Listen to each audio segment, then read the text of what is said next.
말씀은 역대하 32장 24절에서 31절 말씀입니다. 역대하 32장 24절에서 31절까지 말씀입니다. 저부터 먼저 읽도록 하겠습니다. 그때 히스기야가 병들어 죽게 되었으므로 여호와께 기도하며 여호와께서 그에게 대답하시고 또 이적을 보이셨습니다. 히스기야가 마음이 교만하여 그 받은 은혜를 돌아가지 아니하고 진정하고 여호와와 이스라엘 자손에게 되었더니 히스기야가 마음이 교만함을 뉘우치고 예루살렘 주민들도 그와 같이 하였으므로 여호와의 진노가 히스기야의 생전에는 그들에게 내리지 아니하니라. 히스기야가 여호와의 영이 지극하라. 이에 누군가 무섭과 향함과 함께와 뭔가 외로운 그릇들을 위하여 창고를 세우며 곡식과 새 포도주와 기름이 상물을 위하여 창고를 세우며 온갖 짐승의 외양간을 세우며 양떼의 우리를 갖추며 양떼와 많은 소들을 위하여 성소를 세웠으니 이는 하나님의 계획에 제사를 살기만 하셨으며 이 히스기야가 또 기본이 미세물을 막아 그 아래로부터 다윗성 서쪽으로 곧게 끌어들였으니 히스기야가 그의 모든 일에 형통하였더라. 함께 읽겠습니다. 그러나 바벨론 병력들이 히스기야에게 사신을 보내며 그 땅에서 나타난 이적을 모를 때에 하나님이 히스기야를 떠나시고 그의 심중에 있는 것을 다 알고자 하사 시험하셨더라. 아멘. 우리는 삶 가운데서 여러 어려움 가운데서 하나님께 은혜를 간절히 구합니다. 주님, 길을 열어주시옵소서.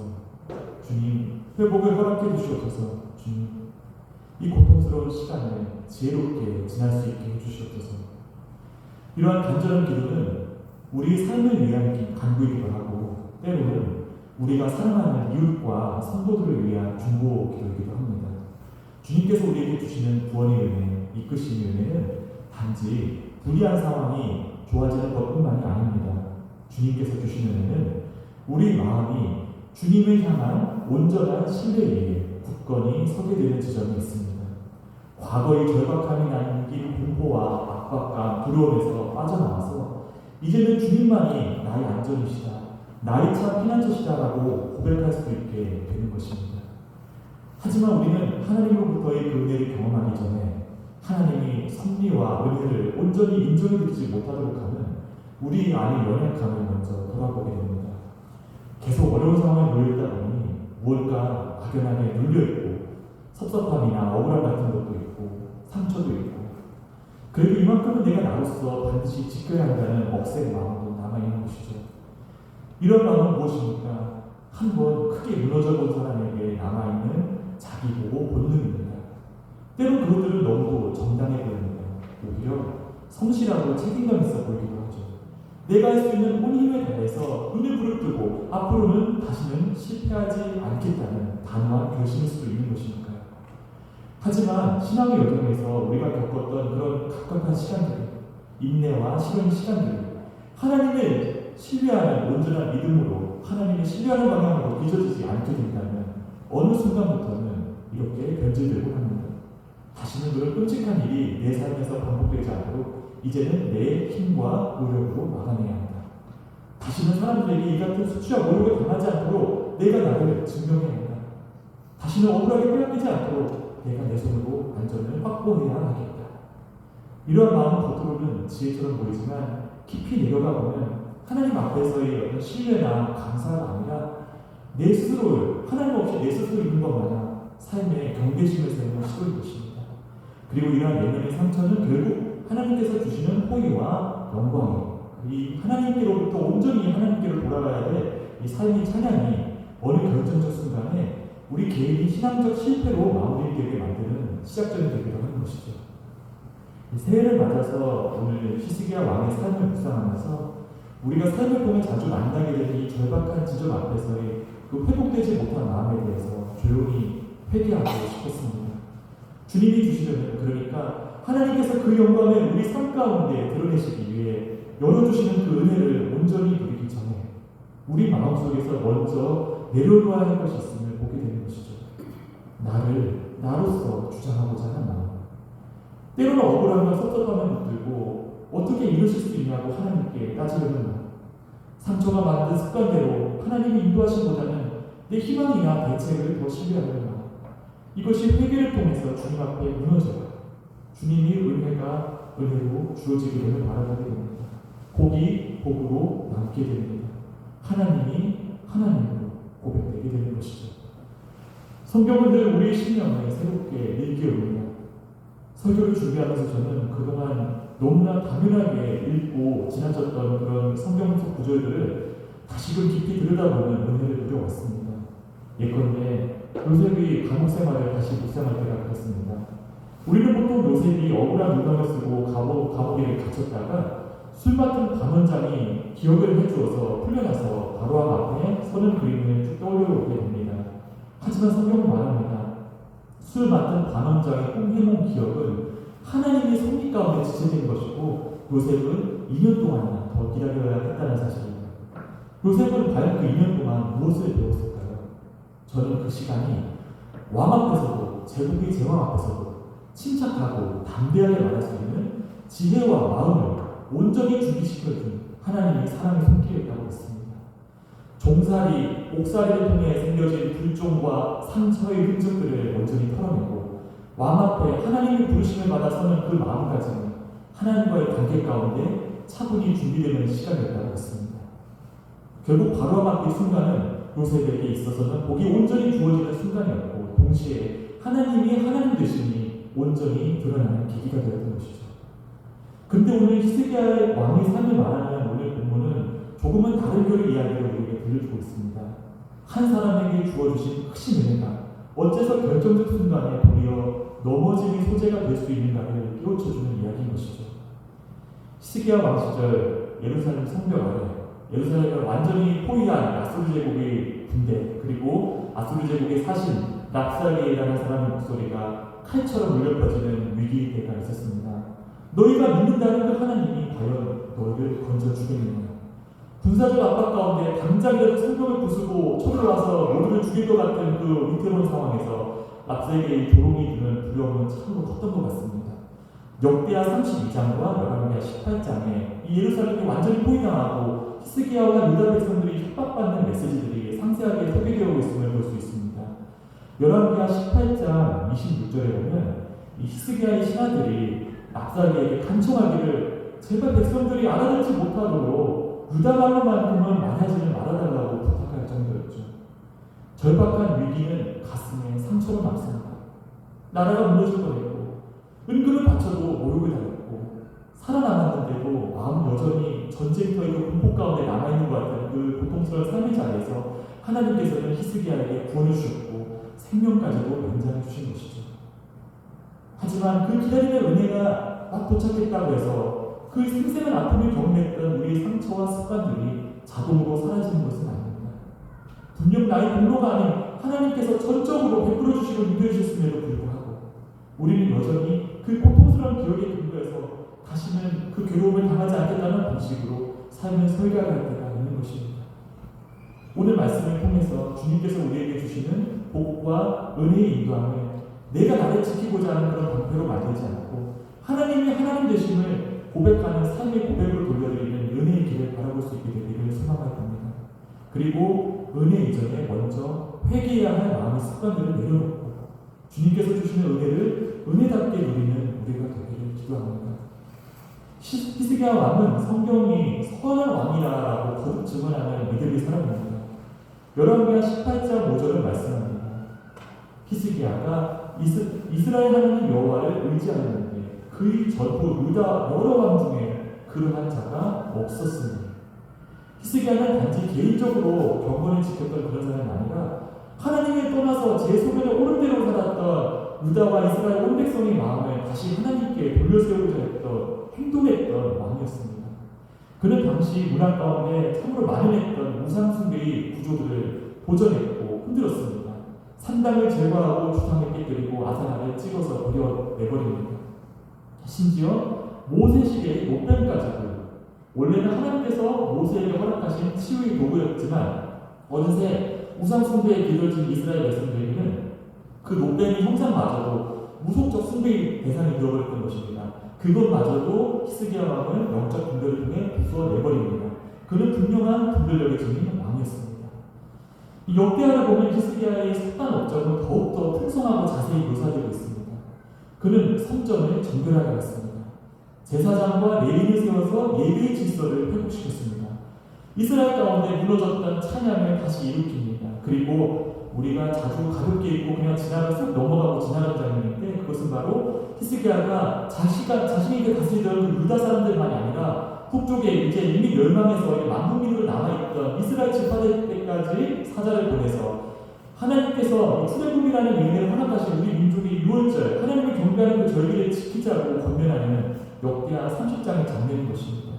이미 나라는 달라지고 북이스라엘은 이미 멸망하고 있음에도 그는 그런 국제 정세와 그런 정치적 상황과는 상관없이 백성들이여 하나님께로 돌아오라고 말하고 있는 것입니다. 히스기야 왕은 정치가 아니라 예배로서 왕의 자리에 있었던 사람이었던 것이죠. 나라를 세우는 기둥을 하나님을 향한 마음에서 찾았던 왕이었던 것입니다. 그런데 바로 이런 모범적인 왕에게 아수르라는 제국의 침공이 닥쳐옵니다. 여기서 우리는 이렇게 질문하게 되죠. 어째서 유다는 아수르의 침공을 피할 수 없었는가? 어떻게 이렇게 모범적인 왕한테 이렇게 어려운 일이 닥쳐오는가? 이 히스기야 시대는 국제 정세 자체가 실로 거대한 파도와도 같았습니다.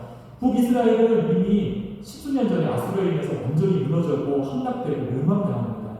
그리고 다윗 왕조 시대 때 주변에 지키고 있었던 모압, 암몬, 에돔 이런 주변의 작은 나라들이 하나둘씩 아수르 제국의 발아래로 다 함락되어서 들어가고 있었습니다. 유다의 강력한 아수르 제국의 시야에서 결코 자유로울 수 없었던 것이죠. 아수르는 단순한 침략자가 아니라 주변 국가들을 강력한 조공 체계 속에 묶어놓고 조금이라도 반항의 기미가 보이면 잔인하게 짓밟는 정말 끔찍해서 가보진 않아야 되는 그런 공포의 제국이었습니다. 근데 히스기야가 하나님께로 돌아가는 계열을 행하고 또 정치적으로도 아수르의 통제에서 벗어날 수 있는 그런 움직임을 보이는 순간에 유다는 필연적으로 이러한 외부의 파도와 부딪힐 수밖에 없었던 것입니다. 그리고 이러한 역사적 장면들, 오늘 본문에서 말씀하는 이런 역사적 장면들을 더욱 생생하게 떠올릴 수 있는 이런 흔적들이 오늘날까지도 남아있습니다. 바로 이 성경의 말씀이 사실이라는 것을 증언하고 있는 것이죠. 예루살렘에서 방어를 위해서 히스기야 때 성벽을 확장하고 그 확장한 기록을 남긴 히스기야 때의 왕정 문서가 발견되게 됐고 물을 성 안으로 끌어들이기 위한 오늘 본문에서 그 기온샘에서 물을 끌어들이기 위한 그런 대공사가 있었다고 전합니다. 그리고 그 수로가 혹시 사진 가능하실까요? 네.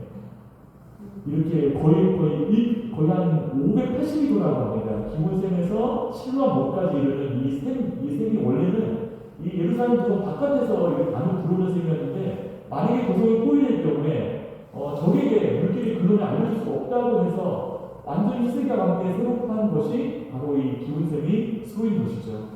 이 샘은 한쪽 끝에서 반대쪽 끝까지 서로 마주보면서 이렇게 파고 들어갔는데 결국에 만나는 지점이 있었을 텐데 그 만나는 지점의 오차가 약 30cm에 불과할 정도로 아주 정교한 그 다음 사진 혹시 보여줄 수 있으시면 이런 샘물을 탔다고 합니다. 저렇게 사람이 하나 들어갈 만한 저런 샘물을 타서 적들이 포위를 해도 수도 공급을 끊어지지 않고 그냥 그런 수도였던 것이죠. 이것이 히스기야 왕 때 준비된 그런 큰 공사, 히스기야의 형통함을 드러내는 그런 공사였던 것입니다. 그리고 또 재밌는 것이 아수르 왕, 이 사네립, 예루살렘을 완전 꽁꽁 정말 그 사네립의 어떤 그 문서에 의하면 예루살렘을 완전히 히스기야 왕을 마치 세장 속에 새처럼 가둬놨다 그렇게 표현하고 있는 육각 문서가 있습니다. 이것이 바로 성경이 사실이라는 것을 정말 하나님께서 히스기야 왕과 정말 함께하셨고 그에게 복을 내리셨다는 사실을 생생하게 증언해주는 이런 유물들인 것이죠. 아수르 대군이 몰려오자 히스기야 왕은 공물로서 전쟁을 막아보려 시도를 했습니다. 열왕기하 18장 15절에서 16절을 살펴보면 히스기야가 여호와의 성전과 그리고 왕궁 곳간에 있는 은을 이렇게 내주었다는 대목이 나오죠. 그러니까 성전 문과 왕궁 기둥에서 막 떼내서 금속을 떼내서 이렇게 내어줬다는 얘기입니다. 참 이 장면을 볼 때 참으로 그가 정말 왕국의 책임자로서 민족의 책임자로서 경험했던 그 절박감과 가급함에 마음이 아려왔습니다. 하나님을 향한 선한 뜻을 품고 예배를 회복시키던 왕이 그 예배집에서 금을 떼내서 적에게 지금 바치고 있는 것입니다. 이것이 바로 인간의 한계요, 연약함인 것입니다. 위기의 순간에 일단 급한 불부터 꺼야 한다는 생각으로 이같이 한 걸음을 믿음 없이 내디딜 수 있다는 것인데, 그리고 그 한 걸음은 결코 가볍지 않을 때가 많다는 것이죠. 하지만 더 무서운 것은 이렇게 다급한 행동으로서 문제가 끝나지 않았다는 것입니다. 아수르는 멈추지 않았습니다. 받은 거 받았으니 이제는 돌아가겠다가 아니라 아예 유다를 뿌리채 없애버리기 위해서 진격을 계속합니다. 성경의 흐름을 보면 견고한 성읍들이 하나둘씩 다 무너져 내리고 마침내 예루살렘만 남는 그런 절박한 형세를 볼 수 있습니다. 마치 호세아서 8장에서 북이스라엘이 정말 사마리아 때 그 고을만 간단히 조그만한 명령만 남고 나머지 땅들은 다 갈라지고 사람들이 흩어졌던 그런 것을 묘사하는 호세아서 8장과 마찬가지로 유다의 땅덩어리는 쪼그라들어서 결국 예루살렘 성벽 안이 마지막 남은 영역이 된 것입니다. 그것이 선한 왕 히스기야의 개혁 직후에 일어났던 참으로 황망한 멸망 직전의 상황이었던 것이죠. 바로 그때 아수르 왕의 사신 납사기가 나타나서 이제 심리전을 거는 것입니다. 성벽 안에 서서 히스기야를 따라서 하나님께 마음을 바친 유다 백성들 모두가 누리도록 백성들의 마음을 갈갈이 찢는 방식으로 그들을 조롱합니다. 너희가 의지하는 것이 무엇이냐? 너희가 혹시 애국을 믿는 것이냐? 너희 하나님이 너희를 건지겠느냐? 이 전쟁에는 두 가지 종류의 공격이 있다고 하죠. 하나는 이제 물리적 공격이고 다른 하나는 심리적인 공격이라고 합니다. 이 랍사기라는 사람은 바로 그 심리적 공격을 유다 백성들 향해 감행해 온 것입니다. 그는 지도자만 결정하지 않았습니다. 백성들 전체가 듣기에 해서 공개적으로 수치와 모욕감을 주고 왕권 백성들이 의지하는 하나님을 조롱하게 함으로써 마음속 가장 깊은 곳에 너희도 너희 옆 나라들 다른 나라들처럼 똑같이 우리에게 당할 거야 라는 공포를 새겨냈던 것입니다. 상처는 사람을 두 갈래 길로 몰아갑니다. 한 갈래 길은 하나님께 더 간절하게 붙는 길입니다. 주님, 제가 세상 속에서 어쩔 수 없는 이런 환경 가운데서 당하고 있습니다. 제가 지금 무너지기 직전입니다. 무너질 뻔했습니다. 주님, 제 마음이 솔직히 떨립니다. 이렇게 하나님께 토로하면서 하나님이 향해 평안을 받고 하나님을 주시는 평안 가운데서 하나님을 더 깊이 신뢰하게 되는 길인 것입니다. 하지만 또 하나는 스스로 증명하고자 하는 길이 있는 것입니다. 다시는 이 같은 처지에 서지 않겠다. 다시는 조롱받지 않겠다. 이것만은 내가 안전을 확보해보겠다. 모든 것이 오늘날 각박해지고 있는 이 사회 문화 가운데 우리는 이러한 자기 중독, 자기 증명에 중독되곤 합니다. 자신의 안전을 하나님의 섭리와 은혜 인도하신 가운데서가 아니라 내가 얘기하는 어떤 것, 내가 보여줄 수 있는 어떤 것, 내가 통제할 수 있는 어떤 것에서 찾으려 하는 것이죠. 상처는 그것이 다시는 반복되지 않도록 우리에게 안전이 필요하다고 말하지만 실제로는 안전이 아니라 하나님 손이 아닌 또 다른 통제를 불러일으키는 것입니다. 불안을 잠재우는 방식이 하나님이 향한 신뢰가 아니라 내 손에 무엇을 쥐고 있는가가 되는 것이죠. 어쩌면 이러한 히스기야 왕의 연약한 모습은 하나님 앞에서 방황하는 우리의 연약함을 고스란히 떠올리게 합니다. 한번 크게 무너져 본 사람은, 무너지기 직전까지 간 사람은 그 뒤로 마음 한쪽에 보초를 세우는 것이죠. 그 보초는 늘 속삭입니다. 조심해. 잊지 마. 내가 준비해야 돼. 그러다 보면 어느새 우리는 하나님께 기도하면서도 동시에 또 다른 안전장치를 둘러보고 하나님께 맡긴다고 말하면서도 결국 내가 통제할 수 있는 어떤 것을 찾고자 하는 것입니다. 히스기야도 그 갈림길 앞에 서 있었습니다. 그는 분명 하나님을 사랑하고 의지했던 왕이었죠. 그러나 그는 아수르에게 그리고 랍사기에게 모든 것이 한순간에 없어질 수 있다는 공포 또한 겪었습니다. 이러한 위기와 그로 인한 상처는 단지 삶의 한순간에서뿐만 아니라 한 사람이 마음 한 구석에 그냥 남아있어서 훗날 하나님의 은혜를, 하나님의 그 정말 놀라우신 감사한 그 은혜를 나도 모르게 정말 헛된 것을 만드는, 밀어내버리는, 보이지 않는 동력이 될 수 있음을 보게 되는 것입니다. 그러므로 오늘 우리는 히스기야 왕의 이야기를 묵상하면서 먼저 우리 자신이 연약함을 하나님께 올리게 됩니다. 주님, 제 안에도 상처가 남긴 하나님을 바라보고 의지하지 않으려는 습관이 있습니다. 주님, 제 안에 그 괴로운 상황을 어떻게든 피해보고자 하는 마음, 나에게 이 억울함을 증명해보고자 하는 마음이 있습니다. 주님, 제가 주님을 신뢰한다고 말하면서도 사실은 제 방식대로 뭔가를 통제해보려는 욕구가 있었습니다. 이것이 바로 우리의 상처를 하나님께 솔직히 올리는 회개의 기도의 시작인 것입니다. 하나님께서 히스기야에게 베푸신 이 은혜는 그저 부사일생으로 목숨만 간신히 건진 그런 정도만이 아니었습니다. 아수르의 칼날 앞에서 예루살렘이 정말 마지막 그 숨을 내쉬면서 막 돌돌 떨고 있을 때 히스기야는 성전으로 올라가 옷자락을 찢고 하나님 앞에 엎드립니다. 요동하는 백성들의 그 두려움을 히스기야는 기도의 무릎으로 다시 묶어 세워 올립니다. 그리고 하나님께서는 그 기도를 내가 들어놓으라고 응답해 주십니다. 그때는 밤사이에 아수르 대군이 천사의 손에 쓰러지는 곧 전세를 바꾸는 구원이었습니다.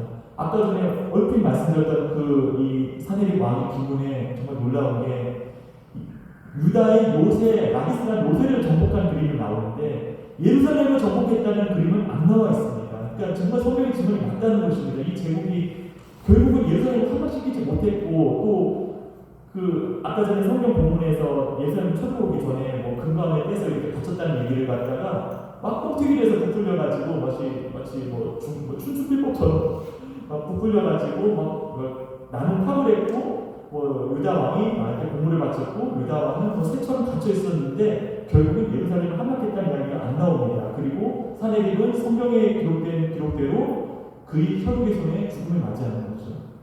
이것을 봤을 때 정말 살아계신 하나님께서 그 아수르 제국의 손에서 하나님 정말 신실하게 예루살렘을 지키시고 히스기야 왕을 건지셨구나라는 것을 우리는 분명히 알 수 있는 것입니다.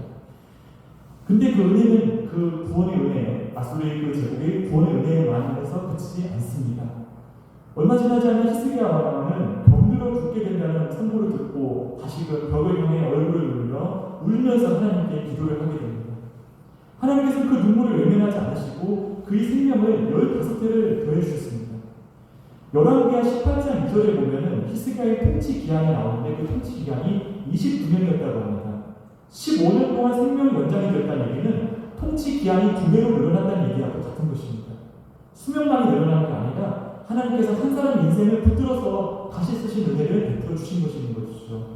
근데 그렇게 위기를 믿음 안에서 극복하고 생명 연장의 축복까지 받은 히스기야에게 어느 순간부터 또 존귀와 영화가 임하기 시작합니다. 성경은 이것을 매우 직접적으로 말하고 있습니다. 역대하 32장 23절에 이렇게 말합니다. 여러 사람이 예물을 가지고 예루살렘에 와서 여호와께 드리고 또 보물을 유다와 히스기야에게 드린지라 이후부터 히스기야가 모든 나라의 이름에 존귀하게 되었더라. 하나님을 의지하고 하나님 명백한 보호하심과 결국 꺾일 수 없었던 아수르 제국이 히스기야 왕에서 패퇴하는 것을 보고 주변 문 나라들이 하나님을 바라보고 또 그 하나님께서 세우신 왕 히스기야를 바라보게 되는 것입니다. 전쟁 공포가 지나가고 예루살렘에는 다시 사람들이 오가기 시작합니다. 나라들이 사자를 보내고 위대한 존중한 왕에게 예우를 갖추고 또 공물을 바치게 되는 것이죠. 하나님께서 허락하신 부와 귀와 영화가 하나님께 엎드리고 눈물로 기도했던 히스기야를 더욱더 빛나게 하는 것입니다. 그리고 하나님이 개입으로 인해서 완전히 기세가 꺾여버린 아수르는 적어도 히스기야 왕이 살아있는 동안에는 감히 쉽게 다시 칼을 겨누지 못한 것으로 보입니다. 하지만 이러한 은혜가 나의 사고방식을 하나님을 향한 완전한 신뢰로 바꾸지는 못할 수도 있다는 점을 우리는 보게 됩니다. 왜냐하면 은혜는 사건의 흐름을 이처럼 완전히 역전시키고 바꿀 수 있지만 우리 마음 한구석에 숨어있는 상처는 종종 우리의 삶을 임의로 해석하는 습관으로 남아있게 되기 때문입니다. 전쟁이 끝났는데도 마음은 여전히 전쟁이 남긴 죽음의 공포에 남아있고 구원을 받았는데도 사고방식은 여전히 내가 나를 지키며 살아가야 된다. 하나님을 생각하지 않는 그 사고방식이 남아있는 것입니다. 바로 그 미세한 틈을 뒤집고 오늘 바벨론 사신이 히스기야 왕을 맞이하러 나타납니다. 열왕기하 20장 12절 그리고 이사야서 39장 1절은 이 바벨론의 사신 무르닥 발라단이라는 이름이 이제 왕의 사신이 이제 왔다고 전합니다. 역사적으로 이 무르닥 발라단이라는 왕은 이제 당시에는 이제 아수르가 이렇게 고대 근동 다 휘어잡고 있었으면 정말 요 끄트머리 오늘날 이라크의 저 해안가 끄트머리에 정말 남아있었던 작은 소국이었습니다. 그래서 정말 아수르에게 틈만 나면 침략당하고 거의 부족과 같은 그런 형태라고 이렇게 되어 있는데 그 부족과 같은 연합체를 정치적으로 유지하기 위해서 정말 온 힘을 다했던 마음으로 역사는 기록하고 있다고 합니다. 그러니 이 바벨론 사신의 방문은 아수르에게 허문에 시달리는 이 바벨론 사신의 방문은 단지 히스기야 왕의 경고증 축하 인사로만 끝나지 않았을 가능성이 크다는 것이죠. 히스기야의 눈에 바벨론은 몇 대 뒤 훗날 느부갓네살 왕 시대처럼 아수르의 뒤를 위해서 세계를 집어삼키는 제국으로 보이지는 않았을 것입니다. 오히려 당시 바벨론은 아수르에 맞서서 힘겹게 독립을 시도하면서 반아수르 연대를 모색하던 유다와 동일한 입장의 동강 세력으로 보였을 것이겠죠. 그렇다면 무엇이 이 선한 왕 히스기야를 넘어지게 했던 것일까요? 그것도 스스로 아수르의 모욕이 남긴 죽음의 공포, 그로 인한 상처 때문에 다시는 다른 사람들이 약해 보이지 않으려 했고 여전한 외부의 위협, 아수르의 위협을 미리 막고 싶어 했고 그래서 나는 이만큼이나 존중받는 왕임을 이 바벨론의 사신들에게 톡톡히 보여줌으로써 외교적 안전을 스스로 확보하려 했던 것은 아니었을까요? 바벨론 사신에게 하나님께서 허락하신 은혜를 마치 자기 것이냐 과시한 것이 히스기야에게 있어서는 자신이 경험한 그 죽음의 상처를, 죽음의 공포를 예방하기 위한 그럴듯한 지혜로 보였을 수 있겠다는 점을 바라보게 됩니다. 상처를 입은 마음은 늘 나는 현실적이야 라고 말합니다. 상처는 신뢰를, 하나님을 향한 의지를 순진함으로 보이게 만들고 나의 통제를 진으로 착각하도록 만듭니다. 바벨론 사신은 말했을 것입니다. 우리는 히스기야 왕 당신을 존중합니다. 당신은 아수르를 꺾어내신 위대한 왕이십니다. 성도 여러분, 상처 입은 마음에 있어서 이러한 말은 달콤한 마취제가 되는 것입니다. 납사계가 이 성벽 아래에서 뿌려놓은 이 너희는 우리한테 멸망당할 것이다 라는 고통스러운 상처의 독을 당신은 훌륭합니다, 당신은 위대합니다 라고 이렇게 잠시 잊게 해주는 그런 하나님 보시기에 옳지 않은 그런 마취제인 것이죠. 하지만 복음은 우리에게 묻습니다. 너는 지금 누구의 말 앞에서 행복해하면서 살고 있는 것이냐? 누구의 인정 가운데 너는 행복해하고 있는 것이냐? 아수르의 공포를 지우기 위해서 바벨론의 칭찬을 받으려고 하고 있지 않은 것이냐? 하나님께서 주신, 하나님께서 전적으로 허락하신 은혜를 하나님께 온전히 돌려드리는 대신에 너의 불안감을 달래는 방패로 사용하고 있지 않느냐? 하나님의 은혜, 그 놀라우신 은혜가 임하면 우리 삶은 분명히 바뀝니다. 우리 마음도 분명히 바뀝니다. 하지만 때로는 우리 변화가 구원의 속도를 따라오지 못하기도 합니다. 그래서 우리는 전적인 은혜를 경험하고도 한순간 불안에 서치며 우리가 우리 자신을 어떻게 해보려고 했던 그 두려움을 옛 습관대로 돌아가기가 참 쉬운 것입니다. 바벨론 사신이 왔을 때 히스기야가 한 일은 겉으로만 보면 외교였습니다. 고대 왕들은 이 사절을 맞이할 때 엄격한 의례와 궁전 절차 속에서 자신의 나라의 위엄을 이렇게 드러내는 그런 시간을 가졌다고 합니다. 왕과 사신의 접견은 단순한 인사치레가 아니라 나라의 힘과 질서를 보여주는, 이 나라가 정말 성공적인 나라임을 보여주는 어떤 공적인 무대였던 것이죠. 하지만 히스기야가 보물 창고를 열어서 보이는 그 장면은 그 시대에 그렇기 때문에 이 시대의 관습이라는 틀 안에서 봤을 적에는 어느 정도 합리화가 될 수 있는 이해가 불가능한 행동이 아니었던 것입니다. 하지만 하나님께서 문제 삼으시는 것은 그 형식이 아니라 바로 그 마음의 동기였던 것입니다. 하나님이 그 손이 무엇을 했는지 그 행동만을 보기 전에 그 손이 움직여진 그 마음이, 그 행동을 한 그 마음이 무엇인가를 먼저 점검하시고자 하시는 것입니다. 이사야는 히스기야 왕에게 이렇게 묻습니다. 그 바벨론 사람들이 왕의 궁에서 무엇을 보았습니까? 이 질문은 바로 이러한 모전을 진단하기 위한 것이었습니다. 너는 지금 무엇으로 너를 세우고자 하고 있는 것이냐? 너는 지금 무엇으로 네 미래를 계획하고 있는 것이냐?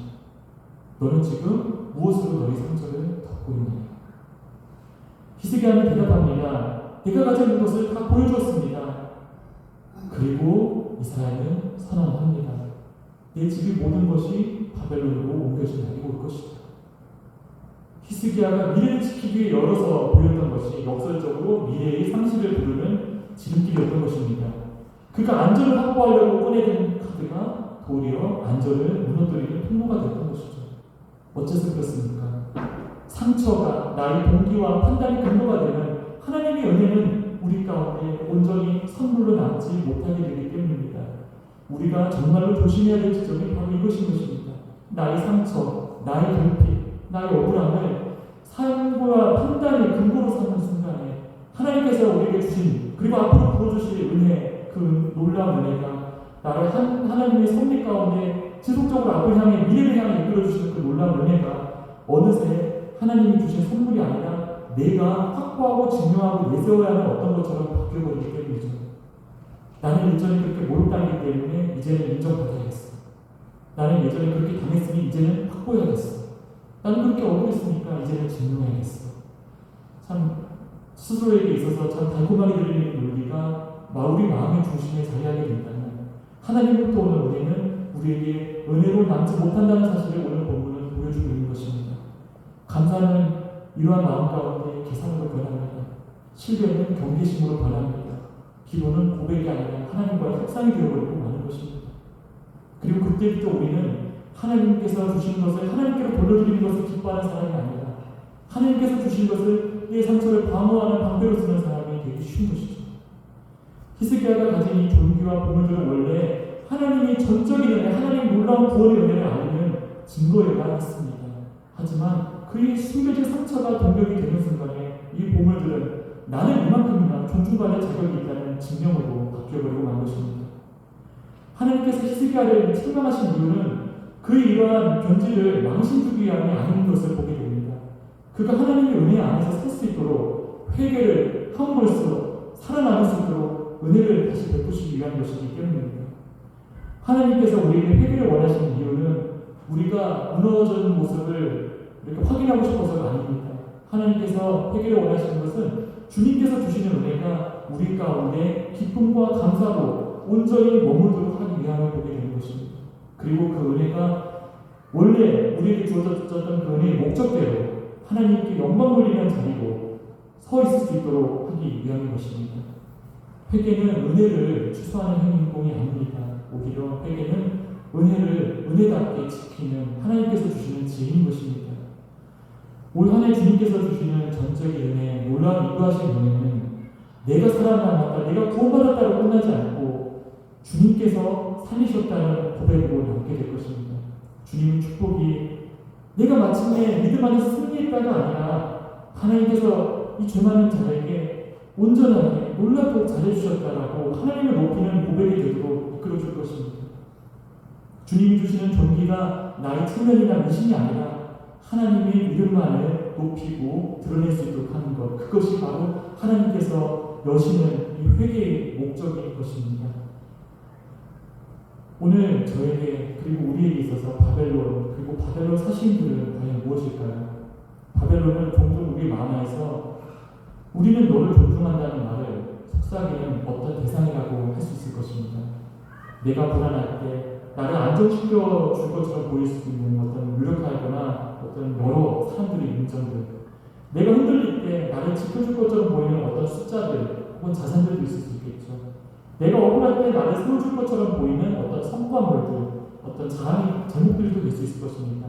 하지만 그 앞에서 우리는 우리에게 약속하시고 허락하시는 하나님의 은혜를 하나님의 영광을 위한 증언으로 남도록 이것이 우리를 증명하기 위한 어떤 그런 목적으로 사용했던 그 지난 날들을 회개하여야 하겠습니다. 주님, 제 상처가 제 인생의 운전수가 되지 않도록 이끌어 주십시오. 제 삶의 판사가 되지 않도록 해주십시오. 저희 억울함이, 저희 선택이 기준이 되지 않게 해주십시오. 주님이 주신 은혜가 제 불안감을 덮는 도구가 아니라 주님께 영광을 돌리는, 온전히 영광을 돌리는 고백이 될 수 있도록 이끌어 주십시오. 이번 주 기도의 삶 가운데 또 일상 가운데 내 마음을 불편하게 했던 어떤 그 상처들, 그 괴로움들을 나직히 적어보는 것은 또한 어떨까요?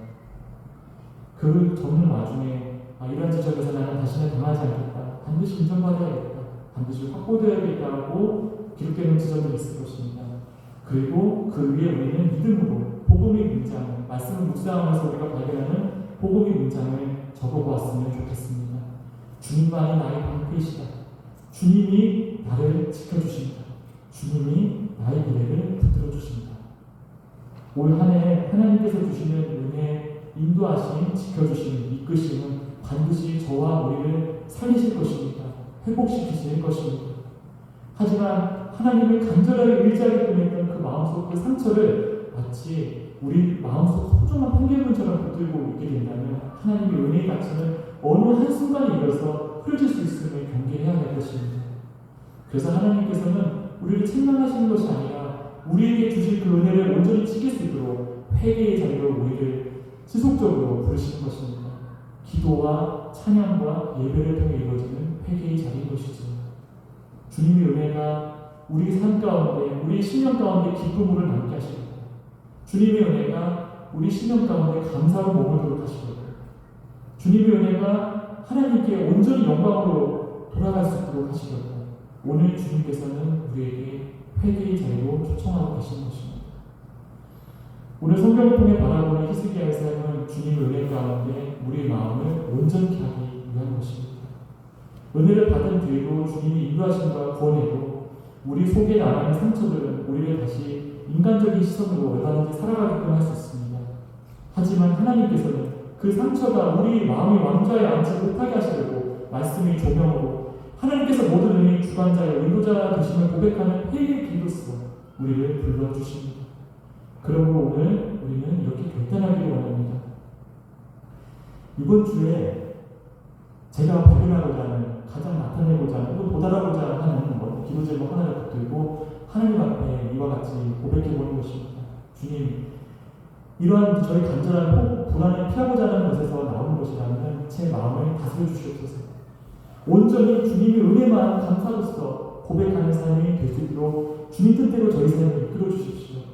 그리고 불안이 몰려올 때마다 돌아보는 우리 속의 달콤한 바벨론을 끊어내기를 원합니다. 사람의 인정, 숫자의 안정, 과시, 이제는 이를 향하여 달려가지 않겠습니다라고 믿음으로 선을 긋는 것입니다. 마지막으로 이렇게 기도했으면 좋겠습니다.